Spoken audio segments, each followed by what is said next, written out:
Hello, boys and girls. This is Mrs. DeYoung. And Miss Tyler. We're coming live from room 13 with a reading of The Relatives Came. It is by Cynthia Rylant and Stephen Gamble. The Relatives Came.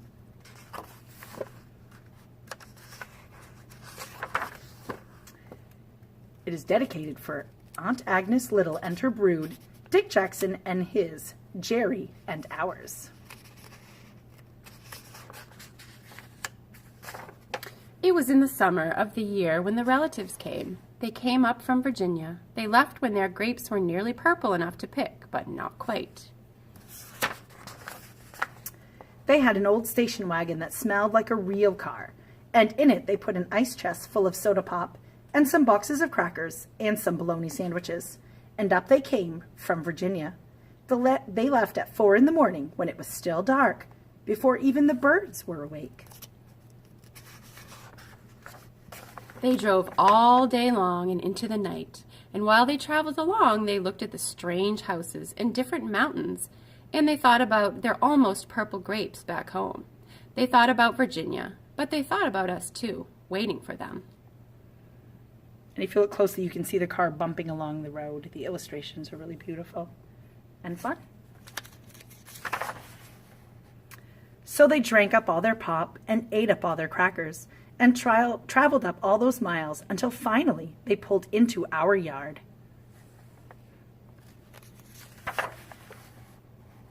Then it was hugging time. Talk about hugging! Those relatives just passed us all around their car, pulling us against their wrinkled Virginia clothes, crying sometimes. They hugged us for hours.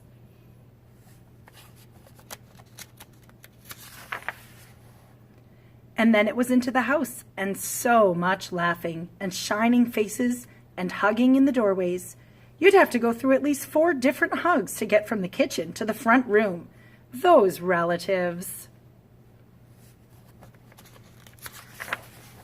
And finally, after a big supper, 2 or 3 times around, until we all got a turn at the table, there was quiet talk, and we were in 2s and 3s through the house.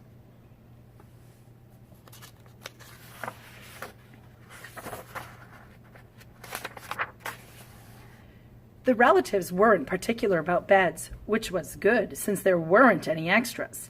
So a few squeezed in with us and the rest slept on the floor, some of their arms thrown over the closest person, or some with an arm across one person and a leg across another.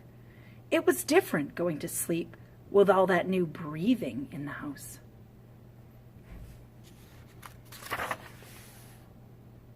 The relatives stayed for weeks and weeks. They helped us tend the garden, and they fixed any broken things they could find.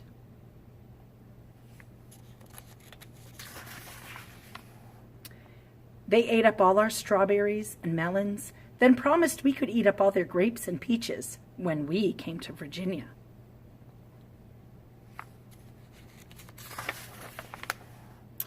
But none of us thought about Virginia much. We were so busy hugging and eating and breathing together.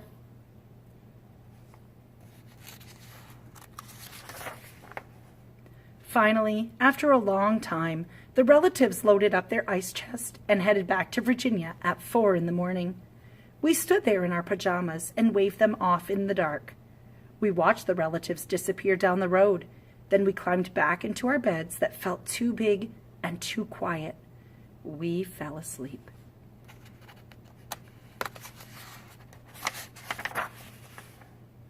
And the relatives drove on all day long and into the night. And while they traveled along, they looked at the strange houses and different mountains, and they thought about their dark purple grapes waiting at home in Virginia. But they thought about us too, missing them, and they missed us. And when they were finally home in Virginia, they crawled into their silent, soft beds and dreamed about the next summer. And you can see their grapes here on the last page. We hope you enjoyed the story. Have a good evening. Goodbye.